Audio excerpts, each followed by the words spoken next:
boys and girls, welcome back to another story time with Alice. Today's story is going to be all about grannies. So, this story is called Granny Casts a Spell. Susie was very fond of her granny. Each day when Susie got home from school, Granny was always there, sitting by the fire, knitting. Granny knitted so fast that sometimes it seemed as though the knitting needles sparked in the fire. You know, Granny would say, that I'm really a witch. Susie always laughed when Granny said that because she didn't look like a witch at all. She had a big smiley face and kind eyes, and she never wore black. Not ever. When Granny wasn't looking, Susie would take a peek inside her wardrobe, just in case she might find a broomstick or a witch's hat. But she never found so much as a book of spells. I don't believe you're a witch, said Susie. I am, replied Granny, and I'll cast a spell one day, and you'll know when that day comes, for my needles will start to knit all by themselves. After that, Susie kept a careful watch over Granny's needles, but they always lay really still in her basket of knitting. One day, Susie was playing in the garden when she heard the sound of sweeping. The sound seemed to be coming from under an old tree in the corner. She walked towards the tree, and as she did so, the crying noise got louder, but she couldn't see anyone there. Then she looked down at her feet, and there, sitting on a mossy stone, was a tiny little man. He was neatly dressed in a yellow velvet white waistcoat and knickerbockers. On his feet were beautiful, shiny buckled shoes, and a tree-cornered hat with a wren's feather. When the little man saw Susie, he stopped crying and started to dab his eyes with his little lace handkerchief. Whatever is the matter, said Susie, crouching down. Oh dear, sobbed the little man. I'm the fairy Princess Taylor, and she asked me to make her a lovely gown to wear at the Merry Ball tonight. But a wicked elf has played a trick on me and turned all my fine gossamer fabric into bats. Now I'll never be able to make the princess's gown, and she will be really angry with me. And he started to cry again. Don't cry, said Susie. I'm sure I can help.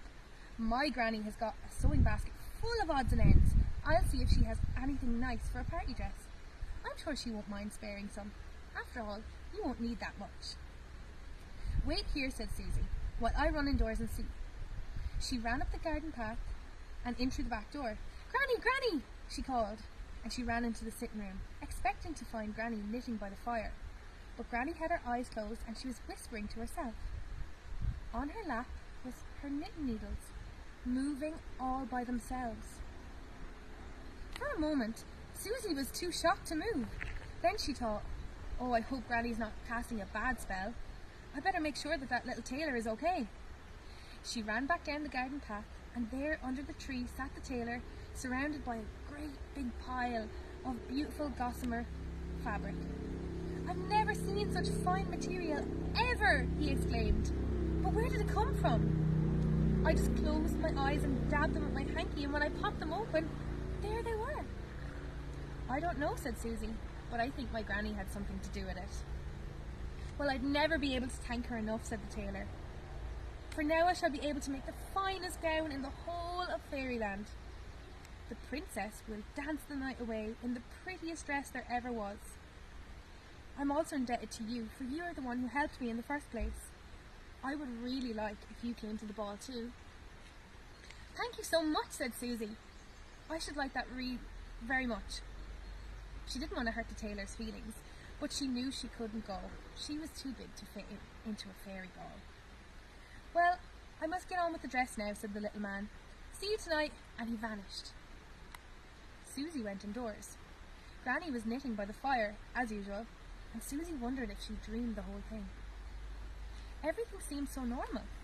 Really, how could she have imagined that she saw a fairy tailor in the garden, and that she saw her granny casting a spell?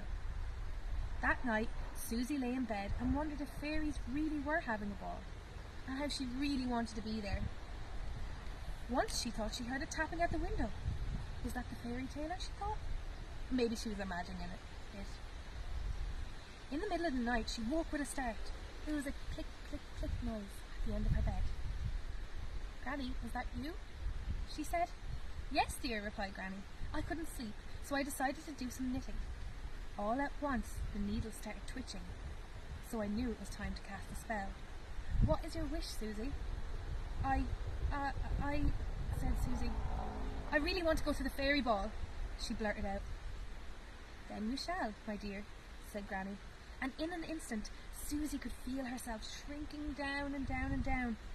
She looked down. She was wearing a beautiful gown and glass slippers. Then she floated on gossamer wings out through the window and off to the ball. The next morning, Susie woke up in her bed. Had that all been a dream? Then she saw something peeking out from under her pillow. It was a tiny little piece of the gossamer fabric.